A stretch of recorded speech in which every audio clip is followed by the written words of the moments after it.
Всем доброй ночи, дорогие друзья. Мы сейчас будем говорить с вами о таком явлении, феномене, медицинском термине, который называется циклопизм. Это от древнегреческого слова циклоп, то есть одноглазый. Речь идет о людях, которые с детства либо одноглазые, либо изначально у них были разного цвета глаза, потом они со временем потеряли один глаз, причем глаз, который светлее. Либо родились одноглазыми, либо у них полностью отсутствовал глаз один при рождении. Такое тоже бывает и такая аномалия. Итак, что такое циклопизм и чем особенны эти люди? У народов, которые внесли свой вклад в мировую историю, греки, армяне, ассирийцы, халдеи, народы Междуречия, шумеро-аккадской цивилизации, египтяне, индусы, то есть древние народы. У них было такое поверье и такое обычай. Детей, у которых не было зрения, то есть отсутствовало зрение, либо был только один глаз, либо они ослепли со временем, или по какой-то причине, скажем, вследствие травмы лишались одного глаза или двух глаз. Их забирали в храм богов, обучали и приоткрывали им завесу тайн. Такие люди потом становились очень уважаемыми жрецами, очень богатыми и преуспевающими людьми. Одно время в Ассирии было введено наказание родителям, которые выкалывали тайком глаз своего ребенка. Это страшное преступление было раскрыто царскими чиновниками, и этих людей стали наказывать, сажать в тюрьму, некоторых даже обезглавливали за такое преступление. Это остановило подобные случаи. Почему так происходило? Дело в том, что люди одноглазые забирались детьми, еще будучи детьми, в храмы. Им выдавалось огромное богатство родителям за этого ребенка. Забирали этого ребенка, и они больше его не видели. Из этого ребенка, вырастал очень сильный жрец, в нашем понятии колдун, наверное, хранитель древних тайн. Этот человек до конца жизни пользовался любовью народа. Он мог создать семью, мог не создавать, это было его право. Но в любом случае вся его жизнь и жизнь его родителей и родственников была обеспечена. За такого ребенка отдавали очень многое храмы. Но находились бесчеловечные люди, которые, понимая выгоду свою, выкалывали своим детям глаза для того, чтобы быть обеспеченным на всю жизнь. Представляете, даже такое преступление человек, может совершить. Итак, почему именно одноглазых людей считают особенными?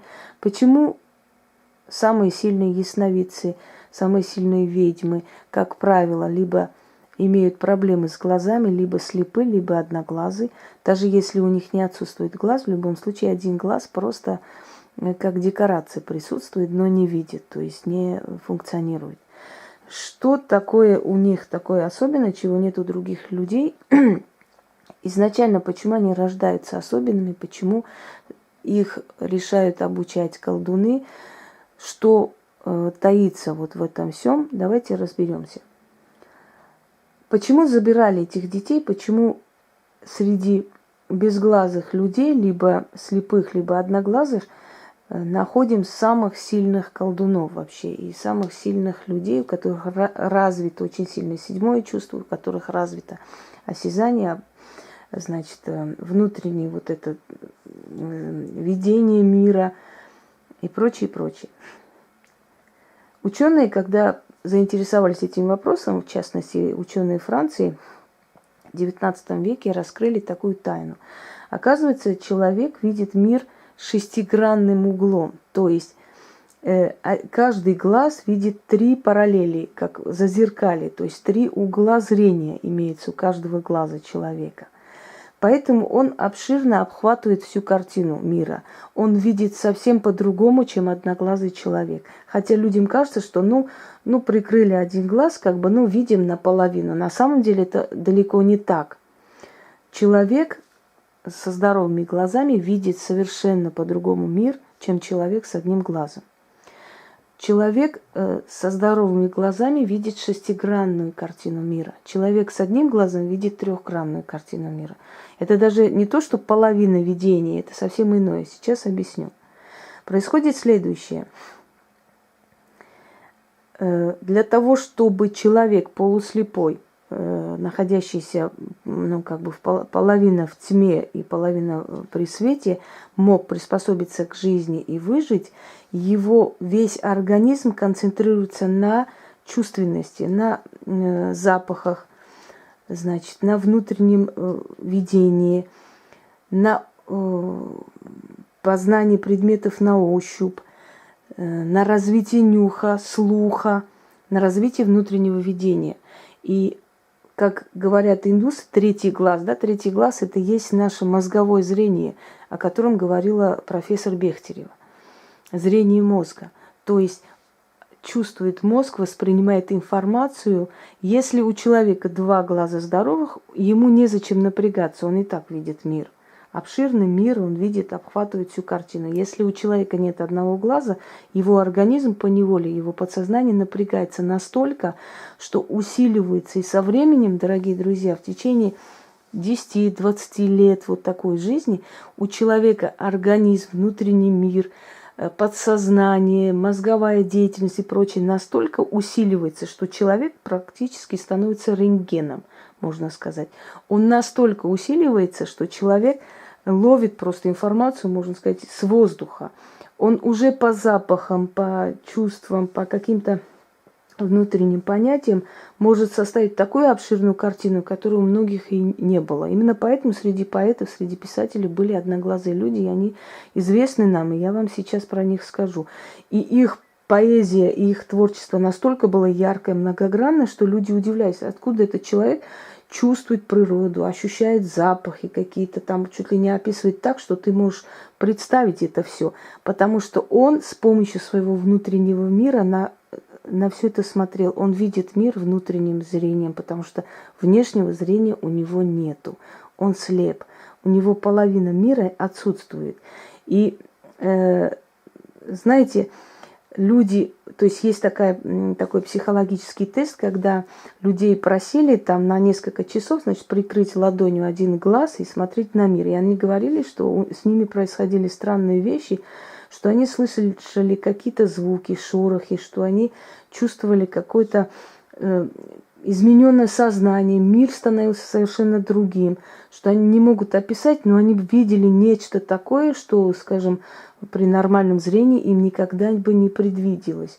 Поэтому они не могли объяснить это, но это нечто было непонятное для них. Представьте, если люди несколько часов, находясь в вот таком прикрытом состоянии одним глазом, могут видеть такие невероятные вещи, не могут объяснить, что видит человек одноглазый за всю свою жизнь на протяжении 20-30 лет. Насколько это у него натренировано, насколько это у него сильно, что, даже сказать миллион раз, это, наверное, ничего не сказать. Потому что за час можно просто войти в какие-то порталы, какие-то энергетические зоны, в какие-то воронки. А тут человек не то что час, там, годами, да, всю свою жизнь, полжизни так ходит, с рождения такой. Итак, именно поэтому, зная, может быть, своими методами выяснили, может быть, не обязательно там профессионально, хотя некоторым людям кажется, что в древние времена, прямо, знаете, люди были настолько глупые, только я считаю, что наоборот, раньше, может быть, наука и культура были более развиты, просто люди по-другому это понимали, а мы понимаем по-другому. Так вот, древние жрецы и колдуны, и древние люди силы настолько это хорошо изучили и знали, что именно поэтому они искали таких детей. Они знали, что у таких детей особое видение мира. И они будут совсем по-другому видеть.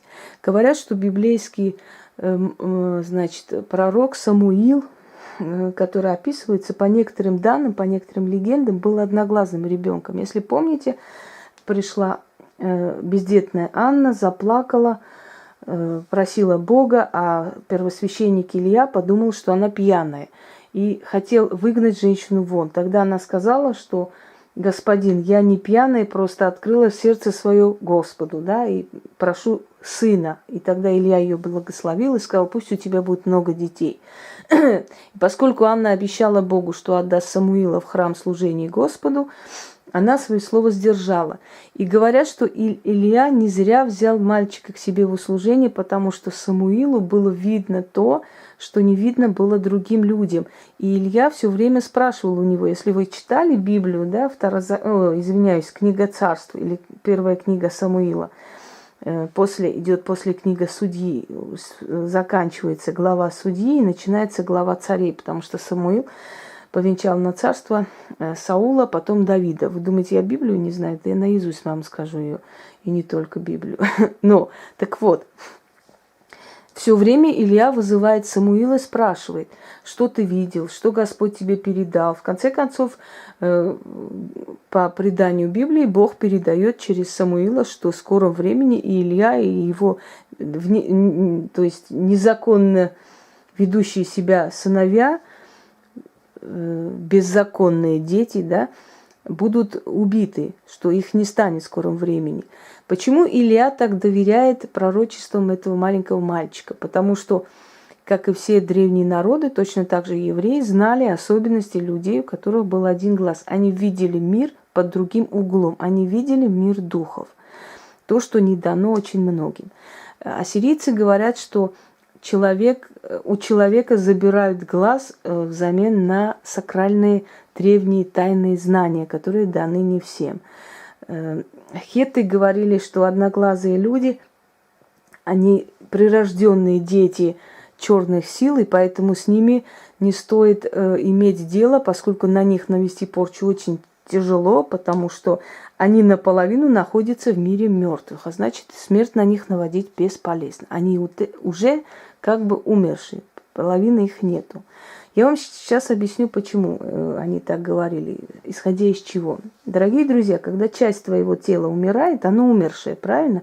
Это умершая часть твоего тела, его не существует.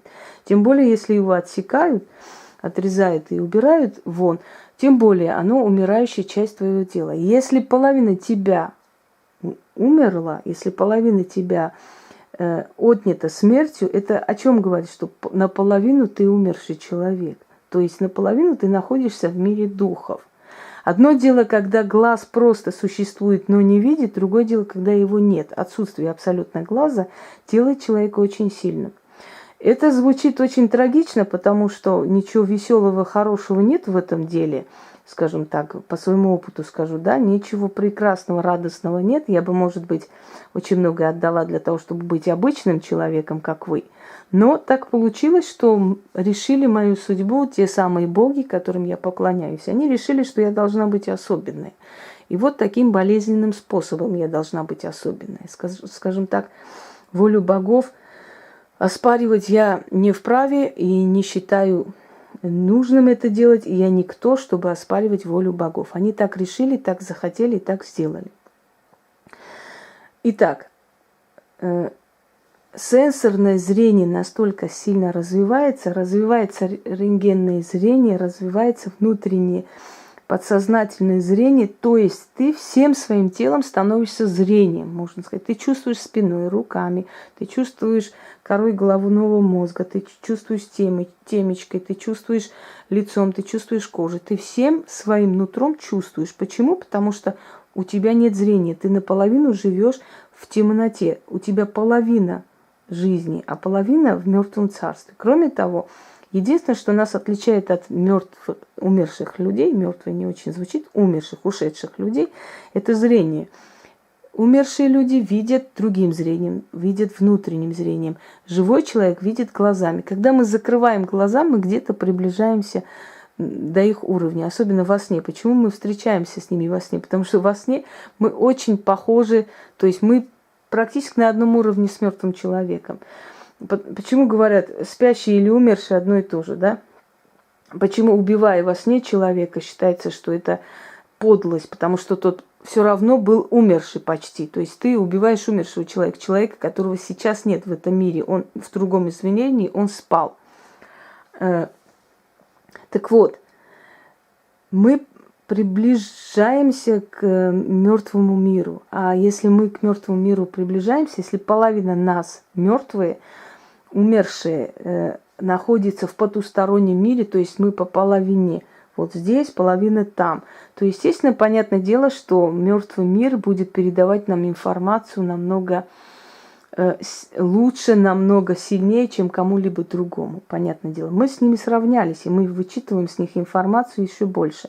После операции мои друзья, знакомые люди, они заметили во мне очень много перемен. Я очень сильно поменялась, как внутренне, так и... Это не из-за того, что там я ожесточилась, или я, вот, скажем так, переживала, или что-то. Давайте мои переживания и боли оставим мне, это мое личное дело и право, не буду это выносить на публику, не считаю нужным. Но то, что я поменялась абсолютно внутренне, то есть перевернулся мой мир, я стала совсем другим человеком. Я иногда себя не узнаю. Что-то во мне поменялось, не надломилось, нет, поменялось. Я стала более зрелым человеком. Я стала мыслить по-другому. Я очень успокоилась. У меня нет тревоги. Я уже не боюсь ничего, скажем так. Я не знаю, как это объяснить. Быть может, это потому что идет как бы некий информационный поток на меня вот с левой стороны, с этого потустороннего мира, и она меня успокаивает, потому что я чувствую, вижу нечто такое, что простому человеку не дано. Это не касаемо только ясновидения или что я вижу. Нет, друзья мои, я не могу это объяснить. Это некое чувство. Ты ловишь просто в воздухе всю эту информацию. Ты знаешь, что будет. Страха нет совершенно. Такое ощущение, что ты уже не существуешь в этом мире, поэтому тебе переживать незачем. Вот это где-то вот таким образом. Кстати, скажу, что в моем роду я не первый человек, у которого нет глаза одного. Я третий человек, скажем так. И по иронии судьбы мой сын родился, левая сторона головы, черепа, скажем, строение черепа чуть-чуть другое. Вот с одной стороны чуть-чуть упирается кость на лбу. Такое ощущение, как рог маленький. В детстве мы говорили, что у него рожки растут. Смеялись над ним, что вот бесенок, скажем так. Хотя у него характер очень спокойный, мягкий, абсолютно хороший человек. Но в любом случае левая сторона, опять же левая сторона, то есть какая-то примета, знаете, какой-то знак, значит, меченые мы люди, или как понять, я не могу вам сейчас передать, слишком уж в эти глубины не хочу заходить, но я не первый человек, у которого вот такая судьба сложилась. Видимо, нашему роду за эти знания забирают нечто. Понимаете, нечто забирают, вот как в те древние времена ассирийцы выкалывали глаз своему ребенку ради богатства, имущества и славы. Вот что-то такое ради всего этого еще и боги выкалывают нам глаз, скажем так. Кроме того, это может быть из-за того, чтобы усилить нас. Если мы вспомним известных людей, не имеющих зрения, да, и когда они говорили, что это вы слепые, а я все вижу. Вы знаете, это реально так. Когда мой друг ради шутки, ради смеха, мы с ним поспорили, что я найду все, что он спрячет дома, и вышла, и он где-то пиво спрятал, где-то ключи, что-то еще. И вы знаете, я просто зашла домой, я сказала, вот здесь должно быть пиво. Пошла, нашла. Здесь должны быть ключи. И он стоял, матерился, и просто от ужаса у него глаза расширились. Он не мог понять, как я это вижу. Я не знаю, как я вижу одной стороной, которая отсутствует полностью. Я вижу, что машина мчится. То есть я более осторожна, я более вижу, чем вы все, скажем так. Но я вижу по-другому, я чувствую. Я просто ощущаю, я чувствую. Очень много было событий в моей жизни, ведь у меня зрения-то с детства не было на самом деле. То, что со временем это стало вот болезнью и, собственно, обострилось и совсем не стало, да, одной части меня, это другой вопрос. Но то, что с детства моего у меня не было зрения, это, наполовину. Я жила наполовину в мертвом мире. Я помню, что как мы это все, значит, это было вычислено, когда была комиссия, во втором классе. И мы пошли просто проходить ради галочки. И меня, значит, врач ставит и говорит: скажи буквы. Я там большие буквы сказала одним глазом. Все хорошо, она галочку ставит. Так, ну-ка теперь, ну, так, дежурный вопрос просто надо ради галочки это проверить. Ну-ка теперь второй глазик посмотри. И раз. И я когда увидела очень-очень смутно так верхние буквы, я помню, что у меня мама заплакала. Она поняла, что я не вижу. Вот это первый раз, когда мы выяснили, что у меня его нет. Конечно, меня замучили. Конечно, я ездила по больницам с малых лет, пытались спасти. Это следствие малокровия, рака крови, которым я болела в 3 месяца. И потом это стало сепсисом, то есть отравилась у меня кровь. Очень просто редкий случай, чтобы такой масюсенький ребенок спасся, но такого не было. Хотя мои родители были готовы, что меня не станет. Ну да ладно, об этом не будем. То есть, как видите, с малых лет меня уже лишали этой способности для того, чтобы после меня подготовить к определенной работе, к определенной судьбе. Вы знаете, что интересно? Вот во всех храмах выпускали этих колдунов, скажем, грубо говоря, да, во всех храмах обучали их до 40 лет. После 40 лет они были предоставлены сами себе. Мастер, значит, его посвящал, отпускал в мир, благословлял и говорил, что теперь уже все, замена есть, и сам уходил. И через некоторое время он умирал. Видимо, его забирали, поскольку понимали, что он уже не нужен. И в нашей жизни-то тоже так. До 40 лет, я вам говорила, что у нас очень мучительная судьба. После 36 постепенно начинает стихать. В 40 лет и дальше живи спокойно. Какой-то рубеж, что-то такое есть, чего мы не можем понять и осознать, но это существует. Так что, дорогие друзья, когда я вам говорю, что я вас вижу насквозь, и когда я вижу имена, я вижу события и прочее, не удивляйтесь, это может быть как бы приплюсовано к моей силе, к тому, что мне передано, плюс то, что у меня мой организм, моя физиология, мое подсознание, мозг, как хотите, со временем настолько натренировалась жить в полутьме, что я просто, можно сказать, вижу как рентген. Вот в чем дело. Если я вам расскажу определенные вещи, может, у вас волосы станут дыбом, но я не хочу этого говорить, потому что ваша психика к этому не готова. Нельзя все на свете рассказывать простому человеку. Он это не воспримет, он это не поймет. Вот отсюда и есть особенность одноглазого человека и особенность его таланта. Но, конечно, все люди, которые были лишены глаза, не становились колдунами, понятное дело, но среди них очень много знаменитостей, о которых вы даже не подозревали. Например, Джулия Робертс. У нее один глаз не видит, не видел с детства. И с помощью врачей постоянно поддерживают. Ее один глаз косит, потому что, скажу по себе, что когда ты смотришь в объектив, один глаз видит, он живой, другой не видит, его нету. А значит, он просто начинает в сторону уходить, потому что он не видит, он не может сфокусировать картину. Естественно, он в сторону уходит, и ощущение, что косит человек. Хотя человек не косит. Поэтому его, то есть ее пытаются показать все время в таком выгодном плане. Если вы заметили, то со стороны она смотрит, то, значит, она в движении, то закрывает глаза и так далее. Режиссеры все время пытаются из корректности показать ее таким образом, чтобы мы не видели этот дефект. Сейчас я вам скажу еще определенных знаменитых людей. Ну, про Кутузова мы знаем. Значит, следующий сын Александра, отец Александра Македонского, Филипп, одноглазый, был точно так же с повязкой. В то время не существовало вот глазного протезирования. Конечно, люди ходили как могли в тот момент. Давайте еще некоторый список людей таких я вам приведу. Так, значит, Горацио Нельсон, выдающийся британский флотоводец, но это мы знаем. То есть адмирала Нельсона, да, у которого был один глаз. Скажем так, Ганнибал Барка, полководец, государственный деятель Карфагена. Антигон, известный полководец Александра Македонского.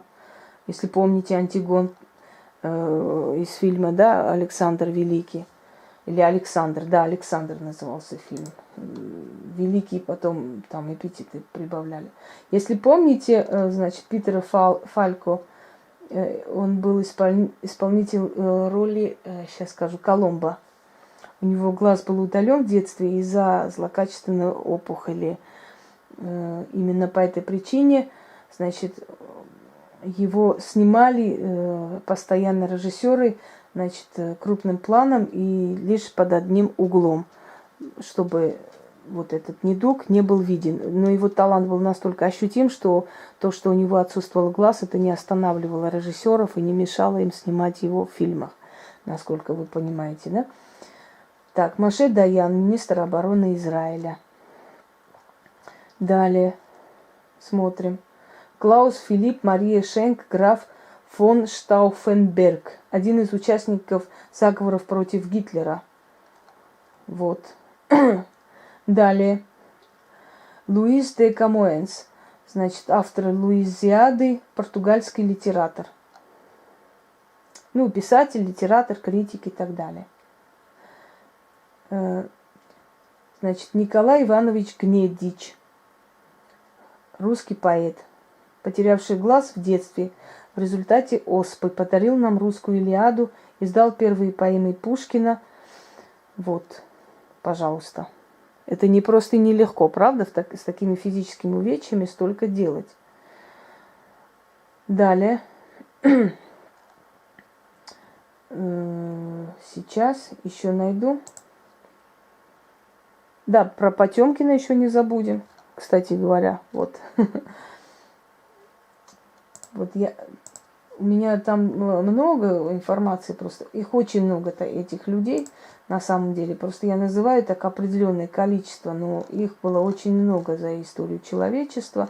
Была даже одноглазая дама во французском дворе. Она лишилась глаза вследствие травмы, полученной в детстве. Но была настолько красива, что даже, ну, как бы со своей черной повязкой она была, значит, на зависть всем дамам, не обделена вниманием, и мужчины ради нее выходили на дуэль. На самом деле это всего лишь физическое увечье, но человека любят не за физическую красоту. Физическая красота привлекает, хотя человек даже с таким увечьем вполне может ухаживать за собой, выглядит хорошо.